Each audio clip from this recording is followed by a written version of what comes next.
TPCSI fans, you want to revolutionize your sports investing habits? Allow me to tell you about WagerWire. WagerWire is an app that helps you become a superior bettor by allowing you to sync all your sports books and track all your bets in one place. See your current action, your betting history, and stats. You could also sign up for sports books and collect bonus offers. Follow them at WagerWire on X, as it's the best account on the platform. Head to App Store or Play Store now and search WagerWire and download the app.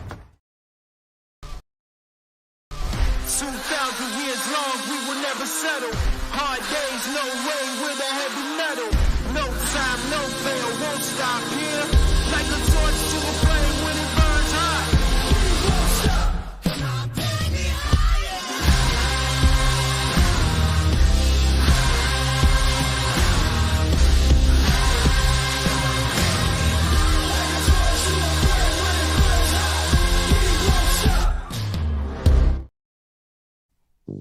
From the ECSI Sports Studios and the #1 sports investors in America,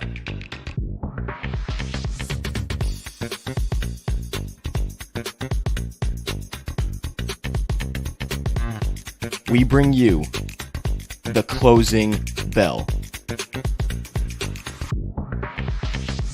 As the market closes, legends Jeff Dawson and Riley Magnuson bring you all the sports investing tips for tonight's matchups. If you want to learn more from the two legends at the desk, make sure you stay tuned to the closing bell. Good afternoon, sports fans from all around the globe. I am the co-host, Jeff Dawson, East Coast Sports Investors, and it's that time of the evening or late afternoon, wherever you are, for the closing bell with co-host, friend, colleague, Mr. Southside Riley himself, otherwise known as AKA Spidey Riley, as we get you caught up on today's action. Currently, top of the ninth. Phillies holding on to a 3-2 lead. Everyone that had the overs in that one started off like a gang of fire, and it sizzled down to a pitcher's duel. So maybe you get some late fireworks there. Currently 3-2, top 9 Phillies. Schwarber, 3 homers yesterday, 1 today. Hopefully you have him in your fantasy lineup and, of course, in any prop market. Shout out to Mr. Dr. Lance here for the hat. Thank you for your service. I couldn't be prouder to say you are a good friend. You've been along with me for this journey almost since day one. And I keep hinting that I can't wait to get to South Point, enjoy the hot dog stand, and, of course, sit around the sports book and the race book and have some good fun. Tiptoe upstairs for a little bowling, and then we'll go from there. Shout out to our proud sponsor and partnerships. That's WagerWire. If you haven't downloaded the app, shame on you. What are you waiting for? Head on over to Google Play, download it. It's free. Myself, Zach, Travis, the rest of that team and community, Amber, Mr. Berry, everyone that's a part of it. We're going places. I hope you join us and go with us.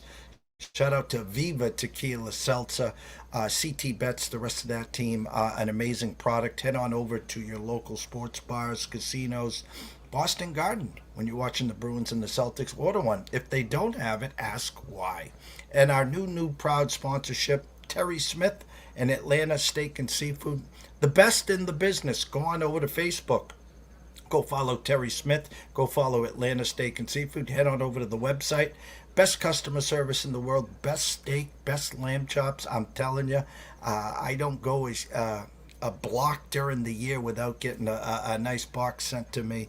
So the grill never shuts off here in Cape Cod, Mass. So without further ado, the co-star of this show, the one and only Mr. Riley Magnuson. What's up, champ? What is up, my friend? Happy Wednesday evening. Another day, 2 days in a row with no football. So all we've got left to do is talk a little baseball and obviously get ourselves ready for the weekend of football action, my friend. I know I am ready to rock and roll with it this past week of, I said it yesterday, and on the show, this past week of college football was a great kind of easing yourself into it, even though it was almost a marathon for 5 days, but not really easing our way into it. But nonetheless, football is upon us, my friend. Plenty to talk about as far as the upcoming games, and obviously we've still got some stuff going on here on Wednesday night. I'm going to stay in that Big Ten for a second. USC upsetting LSU. A lot of people dove in deep and late and grabbed the plus 3.5, 4 points. Had the money line with them. A good showing. Both teams again. LSU, Brian Kelly, traditionally a slow starter. USC, maybe they have a quarterback, but more than that, they looks like they got a defense here. Thoughts on USC? Thoughts on them heading to the Big Ten? Right, and I'm interested to see how both of them fare. I mean, USC's not going to have much of a defensive test this upcoming week. They will in a few weeks. They get a week off, and then they go and have to play Michigan. So we're really going to figure out what's going on with USC at that point for sure. In there and both sides of the ball for sure there. Because I was impressed with Miller Moss and USC from an offensive standpoint, and I was impressed with their defense. LSU didn't quite have the same type of execution that we're used to them having, so I am still curious to see what we get from this USC defense once we get into a team that's a little bit more of a well-oiled machine or deeper into the season once these offenses have figured themselves out and are playing at full throttle here. So I was impressed. I mean, as far as last year goes, night and day regardless. I mean, you roll last year's defense against that. In that game, I'm sure they probably still give up 35, 40 points. So it is definitely a changing of sorts there. And I mean, we've seen that from. Lincoln Riley has obviously gotten a bad rap as far as not, putting as much emphasis on the defensive side of the ball. But even at Oklahoma, some of his absolute worst seasons were followed up with at least some type of competency. In some urgency that following season. So I hopefully for their sake, especially going into the Big Ten. If they were still in the Pac-12, maybe it would be a different story. But having to go into the Big Ten now, I think they have to realize that they need to show up with kind of a defense that we saw the other night. So I am optimistic for this USC season. If that offense can keep, converting in ways that they did the other night, especially in the second half there, then it's going to be a good team in the Big Ten here, my friend. And of course, we still kind of have a little bit to see from what we'll get out of Michigan. So that USC-Michigan game in a few weeks is going to be a great measuring stick. Obviously, Michigan's got Texas this upcoming weekend, but nonetheless, that USC-Michigan game is shaping up to be a big one already here in this first month of the season. Well, let's stick right there with Michigan, Texas. The look-ahead line 3.5. It's been steamed up to 7.5, 8. Ewers, who's always health is a problem, and actually we saw Mr. Manning get out there, Archie, and start throwing it around. The world's behind Texas. We had Tyler Wyatt on where his number was closer to 10, so there's actually still some value if you wanted Texas there. Tough to go to the big house, 100,000 strong, and then taking a Texas team, laying 7.5, 8. I do remember not too long ago they went to Tuscaloosa and upset Alabama as dogs there. Are you buying Texas this week, or are you buying you're going to give me 7.5, 8, and Michigan? Let's roll. Man, the point spread is kind of crazy there. It's eye-opening there. I am buying Texas as far as going into Michigan and potentially getting a win there. The 7.5, that does seem like a Michigan team that'll see that, and especially in their building, get a little motivation just out of that alone. So it wouldn't surprise me if Michigan ends up making a really close and scrappy game, but I think Texas, especially, I didn't personally get a chance to watch a ton of that Michigan game the other day against Fresno State. I know their offense didn't look as, efficient as it has in the past couple of years, obviously, with some of the changes that they've had. But it's still got a lot of good players on there. I mean, you've still got a really good running back core for Michigan there. But if Texas offense is getting out to some quick leads and putting some points on the board fast, then obviously Michigan can't lead on their run game here. So I think Texas is going to go in and get the win. As far as the spread, I'm a little torn on it. So I'll lean towards Texas going in and making a statement. But, again, Michigan could come in and, have a little chip on their shoulder as the defending champs with that big of an underdog status. We haven't talked since, and again, we had their team total over. Thanks for playing. That was Minnesota. Same old, same old. You paying big money for a head coach here, and it's the same old, same old. It's just ugly, ugly, ugly. And when you're adding the USCs, you're adding the Oregons, and I didn't even bring up UCLA, who, again, did not look the greatest opening week, but you're adding some horses now into the Big Ten that used to be, first one to 21, or if you play in Iowa, first one that gets 20 usually wins there. What the hell's going on, Minnesota? He's got to be on the hot seat. Yeah, I'm torn on it because I think he is a very good coach. But as far as recruiting goes, his recruiting classes and talent on the roster is just slipping a little bit here because. I'm not totally disagreeing with you, but it's a Minnesota program that, at least in my lifetime, has seen some ugly, ugly days. So, I think they're going to stick with them with a stiff bit of continuity, not trying to shake things up too much. Because this is a guy 2 years ago who was, knocking on the door for some of the bigger jobs in the country after some of the success they've had. So it is a little eye-opening to see them. Kind of hit back into a spot of mediocrity here. Because even if they had won that game, that doesn't mean that they had looked good offensively. They looked broken and choppy there. So I'm not buying them too much here. You've got a couple of what should be some easier games here in non-conference. The rest of the month here. You got Iowa coming into town. Iowa's got a revenge game after the what did we call it? The failed fair catch from last year, whatever you want to call it there. So. That Iowa's going to have a chip on their shoulder, and then after that they get Michigan and USC at Michigan and home for USC. So they're going to have to make their money's worth the back half of the season here, and I think this will be a spot where we are talking about them as potentially like a 2-5 team, and then they'll hit the easier part of their schedule and potentially start rattling off some wins here. So I don't think they're going to part ways with him. But I think the rumblings will start if their record gets to 2-5, 3-6, or worse, because of what the schedule is, the way the schedule is, and if they slip it up in either of these two non-conference games, then it really will be in that situation there. So I think they got to look at themselves from a recruiting standpoint going forward here, because the talent on their roster has been slipping these last couple of years, and quarterback-wise did not look any better the other day against UNC. My Cornhuskers 1-0.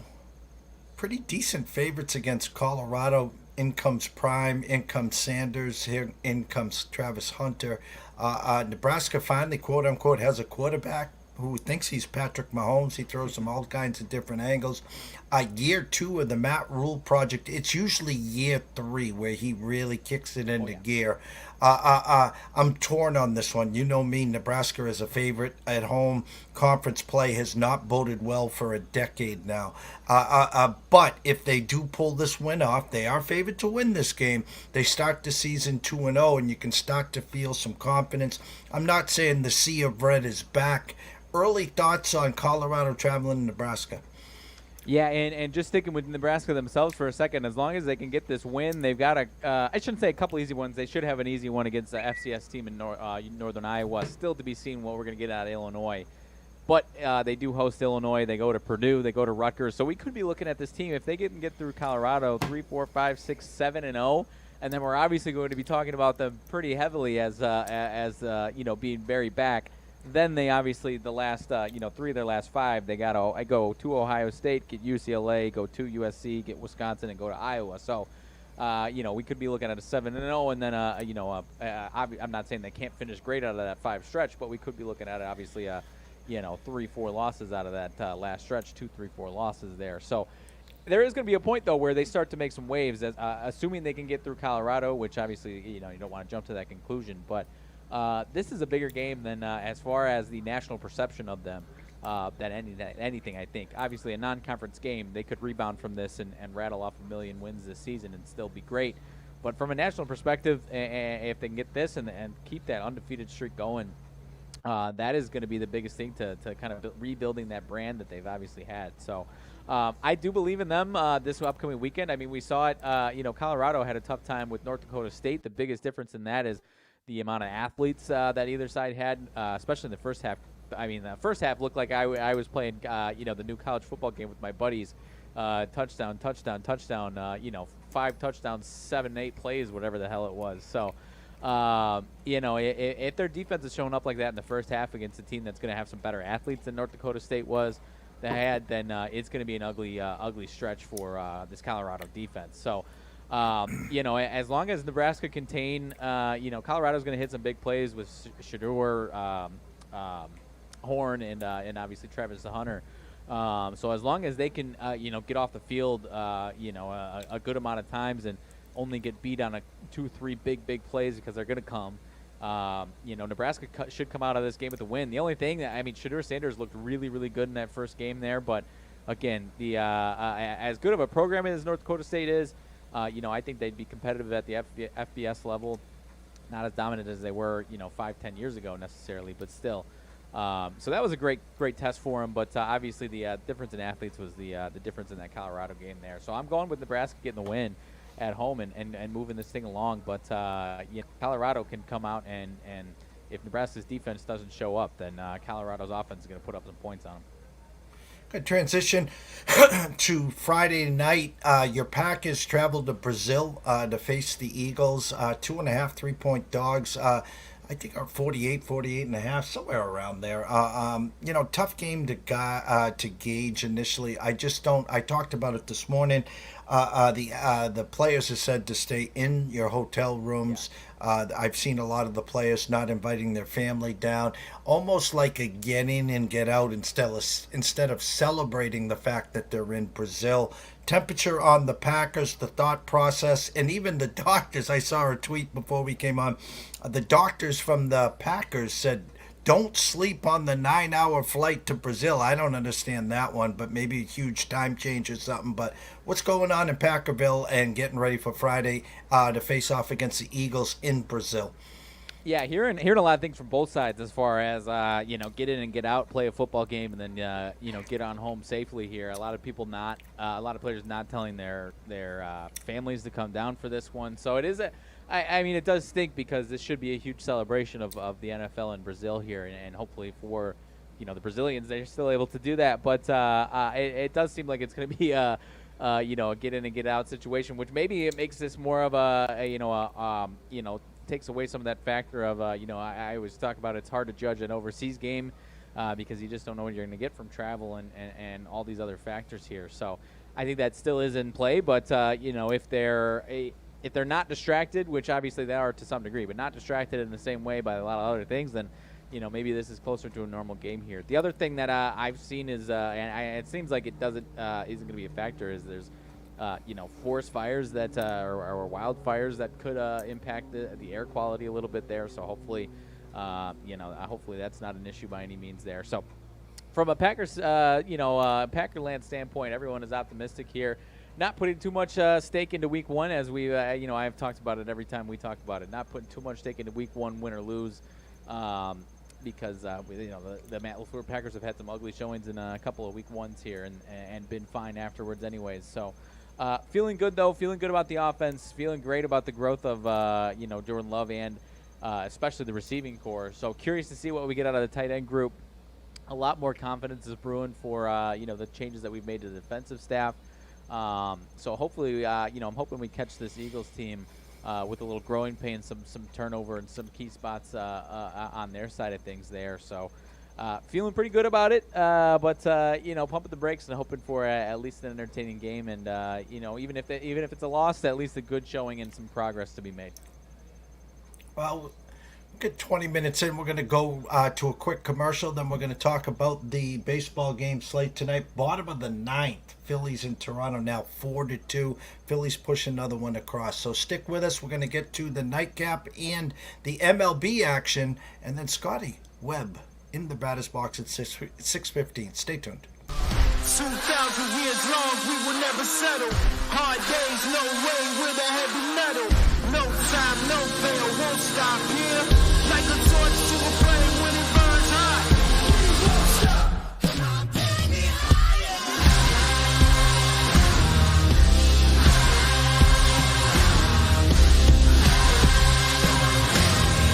Like a torch to a flame when it burns hot. We won't stop. Shout out again to CT Bets, the team, the family, Viva. We're cuckoo for coconut here back east on Cape Cod. Thank you to Austin. Our traveling distributor, whether it's on Cape Cod or South Boston, where they do a lot of their work and filming there, where that commercial was filmed. Haley Deegan, NASCAR, Viva doing big things. Go grab one on us here. Big slate tonight. Again, I'm still seeing bottom of the ninth. Phillies up 4-2. What's your eye seeing in the diamond tonight, Riley? I am seeing a final out of that one, my friend. So not sure if mine is accurate or not, but I am seeing a final 4-2 on my site that I'm using here. Just for reference there. Let's see. Moving on down the line of tonight's slate, we've obviously got a big one. Another one, a couple of big money line favorites here with some bad teams in action. The White Sox, again, I know I saw the clips of yesterday. Not even rock bottom. I mean, rock bottom, how many times can you hit rock bottom in one season before it's not rock bottom and you got to find a new low? So, Twins and Rays is an interesting one, my friend.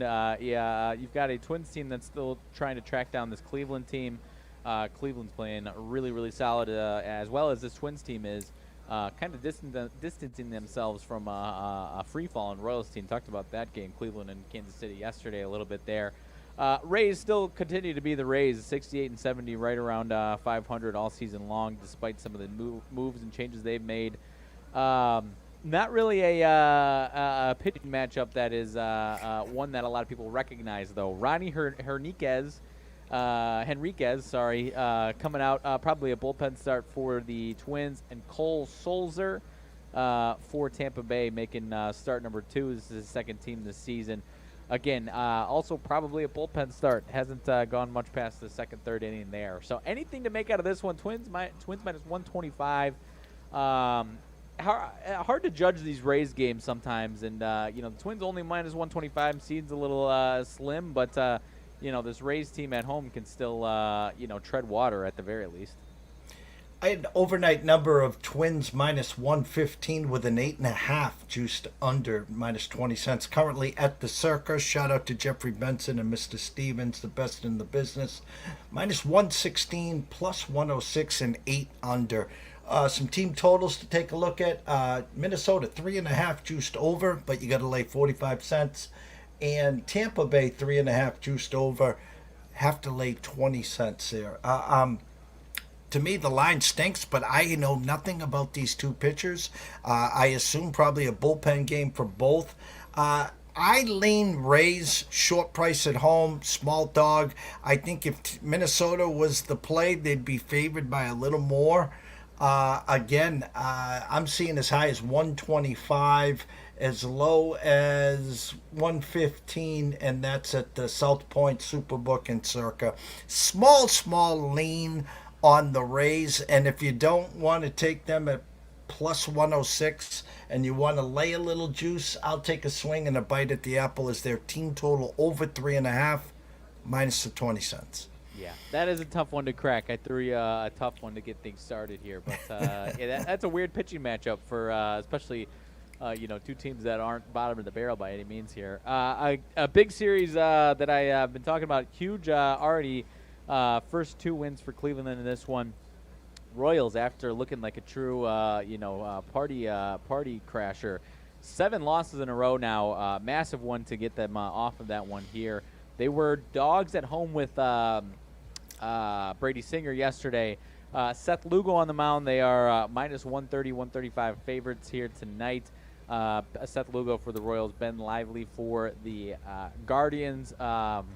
Seth Lugo, getting them mixed up. 7 innings, 6 hits, 1 run, 1 earned run last time out was real solid. Ben Lively, the opposite, 4 1/3, 9 hits, 6 earned runs last time out. So things were rough for him last time out. Both these guys have actually been solid for these teams, all things considered, for these guys' track record. Are we trying to avoid the 7-game losing streak altogether, or is this a spot where they got to get their lick back, not only against the Cleveland, but obviously get off this losing streak, or are you just steering clear altogether? Usually you don't get in front of the train on a winning streak or a losing streak. Sooner or later you got to stop the bleeding. The good news for Kansas City is that the Red Sox are slumping as well. I had an overnight number of minus 140. Guardians plus 120 with an 8.5 flat. Currently at the Circa. minus 121. You can get the Guardians plus 111. 8.5 now juiced over minus 20 cents. Team totals: Cleveland 4.5 juiced under minus 140. Kansas City 4.5 under minus 125. Here's what I say: if you like the Guardians, take the plus 111. That's very simple. If you want to get cute and say first 1 to 5 wins this game, you can take the Guardians. Team total over 4.5, you can get that at plus 120. Or you can take the Royals team total over 4.5, and you get that at plus 105. So if you like Kansas City tonight, don't lay the minus number. Take their team total over the 4.5. You get that at plus 105. Guardians, you can take them as a dog, or for them to get to 5 at plus 120 as well. Who's going to wake up first? Kansas City? Is it going to be the Red Sox? Again, they're a streaky team. Their offense is struggling. They lose Pascatino now for the year. I haven't heard Bobby Witt's name in a while. Salvador Perez, this might be the night that they wake up. But on your pitching splits, again, you probably would expect some regression from Lugo, and you'd look for a bounce back from Lively. So, again, another tough game to crack. Right, and this Royals offense especially has been quiet, and so if they're going to wake up, it would have to be them. But to your point, even if they do wake up offensively, Seth Lugo has no dominant force, no penciling in 1-2 runs for him by any means. So he's had a great season. Don't get me wrong, but obviously he's a candidate for some regression for sure there. If I was to take the Guardians tonight, what is J Ram's home run prop? J Rams home run prop. Let me see that one there. What I was going to mention, somehow, some way, you mentioned the Red Sox not playing well either. Tigers are, or at least up until this weekend, are playing well. Both of those teams 4.5 out behind the Royals. And the Royals got a pretty tough schedule. Royals and Tigers got 3 games left. So somehow, I'm not saying, but the Tigers somehow have a little life in the wild card race there. And the Tigers got, as I'm looking for this home run prop, I'm just filling some time. But the Tigers got 3 against the Royals. They've got some games against my White Sox. They've got some games against Colorado. They had some tough ones mixed in there, but Colorado's got some winnable games in there for sure. Or I'm sorry, Detroit's got some winnable games in there. J-Ram home run prop is 5-1, plus 500. Well, I mean, that's pizza and beer money right there. Bobby Witt. Bobby 370 plus 370. There's some pizza and beer money there too, and if you want to do the correlation there, take them over the 1.5 on the total basis as well. Yep, Salvador Perez 320 at home tonight for him there. So interesting spots there. Take Sally too for some pizza and pepperoni. Again, when this team wakes up, they're gonna wake up. A kind of a sin again if. I don't remember seeing J-Ram at 5-1. We're going to get to a home run prop that is Willie Mantle-esque in a few minutes here. I'll be on Sports Grid tonight from 8:32 to 8:52 with Scott Wetzel and Dave Sharapan. We'll be talking some late baseball games, and we'll be talking some NFL and college as well. So anyone want to join us, and you got YouTube, we'll be live, in-game live on YouTube on the Sports Grid. Sweet, my friend. Pittsburgh and Chicago is the next one up. I had 3 games that I talked about yesterday.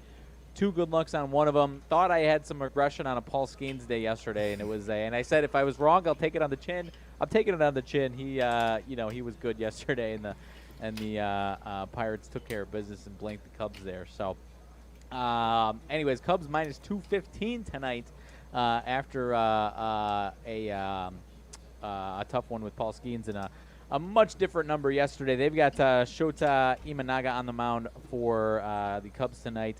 Has been fairly steady. He's got 1 or 2 kind of iffy ones here this month, but last 4 hits allowed in each of them. So he is, for the most part, pitching well. He's got a streak of 8 games with a home run allowed. So if you want to get a Pirates player with a home run, even when he does pitch well, he usually lets one bloop go out of the park there. But Domingo Germán coming in here has not been going too deep into these games. Only 54 pitches last time, 5 hits, 2 earned runs. So Pittsburgh trying to see what they can get out of Domingo here after obviously a long stint with the Yankees.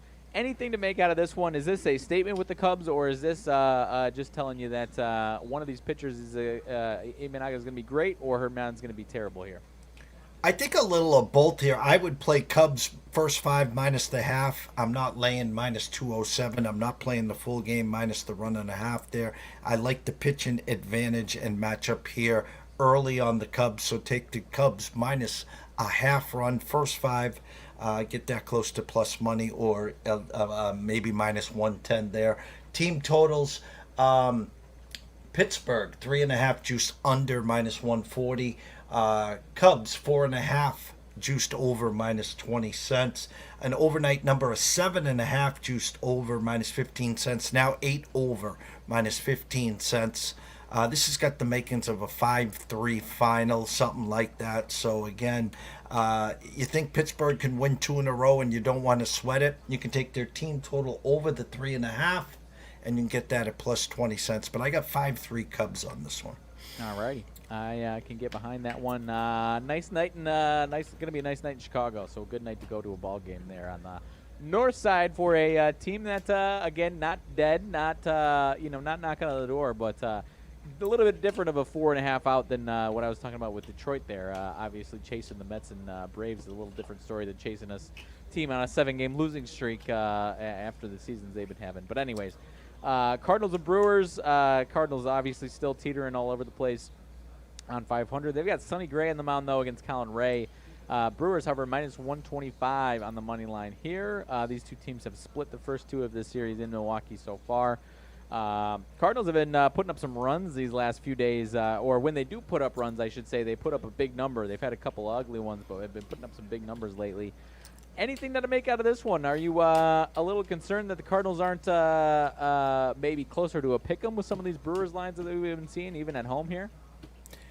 Cy Ray, my biggest kryptonite of the year. I can't figure him out, guys. So take what I say here with a grain of salt. Meaning, if I was to back Cy Ray today, he won't last 4 innings. If I go against him, he's got 8 innings pitched, 76 pitches, 8 strikeouts and 2 hits. That guy has been my kryptonite. What I will do is I will follow the overnight Vegas carrot. And overnight, I had St. Louis minus 120 and Milwaukee plus 100. Now, currently, as we speak at the Circa, Milwaukee's minus 120. You can get the Cardinals plus 110. So they're saying initially a good pitchers matchup. It was an 8 under overnight. Now 7.5 flat. Team totals. St. Louis 3.5 juiced over minus 20 cents. Milwaukee 3.5 over minus 125. So again, they're saying first 1 to 4 wins this game.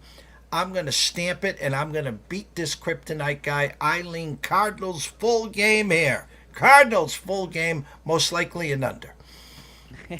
I mean, it's a Sonny Gray spot here to make a big wave, that opening number. Kind of what I was alluding to, if we were wondering if this Cardinals team should be favored, and obviously the opening number suggests that they obviously were in the first place, and curious to see what has happened money-wise over those last 18 hours that have made a change there. So obviously money coming in for the Brew Crew, but this Brewers team, a lot of their home numbers have been a little suspect, and not really a ton of respect for them at home. So goes to show that Sonny Gray and the Cardinals can come in and get a big win, and for Cardinals fans' sake, hopefully start rattling them together there. So. Talking about that Tigers team, Tigers and Padres in San Diego. The return of Yu Darvish tonight. Obviously tough to get into some of these returns. He has not pitched since the end of May, so about 3+ months. You've got Keider Montero on the mound for the Tigers. His rookie season is starting to look a little better, but he's had some ugly outings here in his career. These last 3 have been a little bit better, though, a little steadier here. Padres minus 205 at home with Yu Darvish on the mound. Are you steering far away, or is there anything to make of this Tigers team starting to scrap their way back into this thing? Well, again, Padres home is like Twins at home. They've been unders. Homers are tough to come by. I had a 7.5 over minus 15 cents with the Padres minus 190, and the resurging Detroit Tigers at plus 160. Currently at the Circa, Padres minus 196 and the Tigers plus 177. You think Darvish, you think unders, you think Petco, you think unders. San Diego team total 4.5, juiced under minus 120. Here's the stench of the night, guys. Again, Darvish, lightning rod. Detroit team total 3.5, juiced under minus 140. So my stench of the day, run to the window.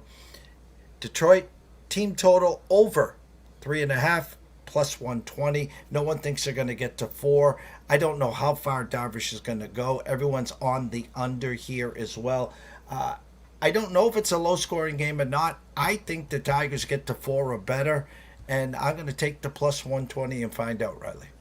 I'm with you. This team is obviously a little bit of a change in feels here, and in a lot of cases I'm a Yu Darvish guy, but I've got to see him really moving the wheels and putting some consistent starts before I'm a really big Yu Darvish backer there. So trying to see if we've got any interesting home run props out of that one, but nothing too crazy. But the Padres' big hitters aren't any big statements either there. So maybe nothing to make as far as home runs are concerned out of that one. Riley Green 5-1, maybe a little pizza and beer out of my pocket there. But moving to one of the last games of the evening, my friend. Diamondbacks and Giants. Zach Gallen on the mound against Hayden Birdsong. Diamondbacks minus 135 with Gallen on the mound. Last time out for Gallen, 6 hits, 5 earned runs, 1 homer, 2 walks, 7 Ks. So not fantastic. He has been good start, bad start, good start, bad start. Are we feeling good about a Zach Gallen bounce back, or would you like this one to be a little bit more of a statement for the Diamondbacks here, number-wise? Been flip-flopping the whole time. Last year was kind of easy. You backed Gallen at home, you bet against him on the road. I mean, this Diamondbacks team getting themselves positioned for a nice September run and get ready for the playoffs. Overnight number minus 140, now 127. San Francisco plus 116. Opened overnight 8 under minus 20 cents. Now 7.5 over. Again, the Diamondbacks have put up a touchdown and a field goal plus last night. Their team total as we speak 4.5 juiced under minus 140, where the San Francisco Giants 3.5 juiced under minus 125.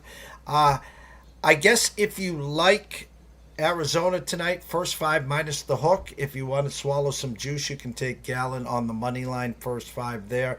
If you like San Francisco tonight, I might get a little cute here. Take their team total over the 3.5, and you can get that at plus 105. I don't know what you're going to get. The San Francisco Giants now are the box of chocolates. It was a team that I held out high hope and expectations. Was hoping for a big move or two at the break. I got neither. And a team that I think is looking for October 1st so they can regroup, sign a couple big names in the offseason, and hopefully get this back on track here, because it's not just the Dodgers now in that division, it's the Padres and the Diamondbacks in their fourth fiddle. Right. And they've obviously been, we've talked about it plenty, but they've obviously been a team that's tried to make a big splash and make a big addition, and it just hasn't happened. So still going to be aggressive, I have to imagine, come this offseason here and there. So any other games, my friend? I know we skipped over one that a team in your neck of the woods, but whether it's that or any of these other games that we didn't mention to break down before we get out of here. Well, I found this ECSI VIP's 2-0 night last night. It was great. We had the Jays team total over. We cashed that in the first inning. It was over 4.5. They got 6. They got a touchdown in the first inning. Nothing better than turning the game off after the first inning, and you already cashed that one. We had the Dodgers team total over 4.5, and it was a grab-ass game. And to be honest with you, I kind of in my head counted it as a loss. Thank goodness for extra innings, and thank goodness for Mookie as they gets a 3-run homer, and that cashes for a nice 2-0 night there. I found this intriguing. I was talking about the Mickey Mantle number. So props tonight. I'm going to talk about this on Sports Grid in about 3 hours here. Shohei Ohtani to hit a homer tonight. You ready for this? Go ahead. Plus 130. I mean, that's Barry Bonds-esque number there. So Shohei Ohtani homer, plus 130. You can correlate that with the over 1.5 total bases, and that is minus 110. And you can get the cherry on top for Ohtani to steal a base, plus 330. So that's the trifecta on Shoei there. And the other number that stuck out like a sore thumb is Max Muncy home run prop. And I think I saw 260. So a Max Muncy homer at 260. I see 225 on DraftKings, my friend. So again, they already got my alert, my notes for Sports Grid. Max Muncy homer, plus 225 on DraftKings, and over 1.5 bases, I think, is even money or plus 110 there. So that's my late night thoughts there. Closing thoughts, Mr. Riley. Closing thoughts, I don't have too many, my friend. I am happy to get back into the swing of thing with college football and NFL. We'll be back on Friday. Sorry, you and I already talked about with the Labor Day week. It's mixing up our days here. So Friday, talking all things. On Friday, we ready to go for recapping Thursday night football, Ravens and Chiefs, and then getting ready for Packers and Eagles on Friday night. So I am going to be ready to go for that, and then obviously Saturday and Sunday football. So stay tuned for what we've got cooking. I'm trying to cook up some other types of shows that I can do as well. So we've got big things coming for football season, and then we'll see what we can cook up beyond that. If you're looking at the same thing I'm looking at, I don't know what that question is, my friend. I'm going to pull it up. Dawn is asking, how do we feel about Sears 5Ks tonight? Let me pull up our spreadsheet. Oh, I misunderstood. Okay, so JP Sears, I assume, is what we're talking about, over under 5Ks? Yes, and let me go to that game right now. I'll pull up my spreadsheet, Dawn. I currently have, on our spreadsheet, I have him at a 4.5, and he's projected for 4.35, minus 128 to get to 5. Our spreadsheet says no, but it's only a differential of 0.15. 44% on the year to get over that number. In the last 20 games, he's at 40%. Versus the opponent, though, 70%. So if you don't mind laying some chalk, he's 70% versus his opponent to get to that number. So great question, Don, there. Keep up the great work. 6:15, Scotty Webb will be here in the batter's box. Today was an amazing day. We started off the morning with Brady, Kannon, a little version of the Tea Time Wagers. No PGA to talk other than the Scotty Scheffler recap and the $25 million and the $62 million that he did win. And then we followed up by Tyler Wyatt, who will be a regular with us every Wednesday at 11:30. Must watch TV there. Tyler, an amazing professional gambler, professional poker player. And there's Russell Saylor. Thank you, Russell, so much for joining us as well. Tomorrow at 11:05, Paul Stone. If you like college sports and you're a professional or even just starting to get your feet wet, must watch TV, 11:05, turn on those notifications there. Then at 2 o'clock, the return of Lou Finacaro. Gam Lou will be talking some UFC for the weekend there as we get one weekend closer to Noche in Vegas on the Sphere there. And then on Friday at 11:05, Matt Grissom, Quentin Mills, 3 Men in the Box, NCAA Insiders. If you're a college baseball or football fanatic, you want to head over to their website. Make sure it's free. And I know if it's free, it's for me. I get all that. So you want to follow those two there. So we got a lot of stuff coming up here. Me and Riley will be back here, God willing, again on Friday as we speak here. I'm trying to think Thursday. Scotty will be off on Thursday as well. So technically, that's why I was like trying to think of Thursday, 5 p.m. Actually 5:30 Eastern. Ron Marmolevsky, Ron from East Sports will be back for some NFL and college. I know Russell, big fan there, so turn on your notifications there. So Scotty comes up in 11 minutes. Thank everyone watching. If you haven't subscribed, head on over to YouTube to East Coast Sports Investors. Subscribe. It's free. Turn on your notifications. Turn on your notifications on Twitter. Never miss a show when we come on 1 to 3 times live a day.